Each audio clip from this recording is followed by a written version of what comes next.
Začetki podjetja Steyr Motors segajo v leto 1864. Najprej so se ukvarjali s proizvodnjo orožja, kasneje pa so poslovno priložnost uvideli v avtomobilski industriji. Leta 1987 je Steyr Daimler Puch začel po delih prodajati proizvodno linijo. Leta 2001 se je produkcija dizelskih motorjev osamosvojila in postala samostojno podjetje Steyr Motors.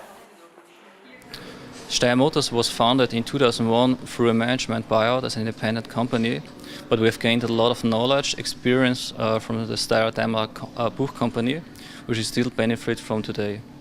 For example, we are currently working on the next generation of internal combustion engines, which can and must become even more efficient, but we are also working on high-performance electrical drivers and hybrids, synthetic fuel drive solutions and intelligence service interface.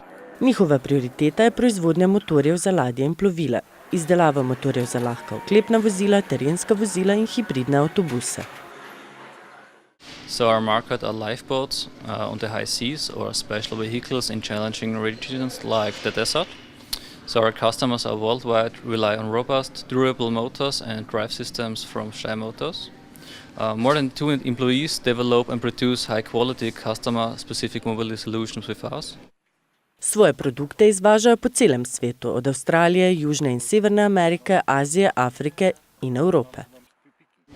We are worldwide, so we cooperate with Australia, with North America, Europe, Russian, so we are worldwide.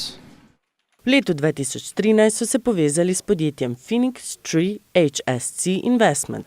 Skupno sodelovanje podjetju omogoča sinergijo med evropsko tehnologijo in kitajskim tržnim potencialom. Z naložbo razvijajo evropske inovacije in večajo tržni potencial na azijskih trgih. The cooperation with China opens the market of China and the Asia market.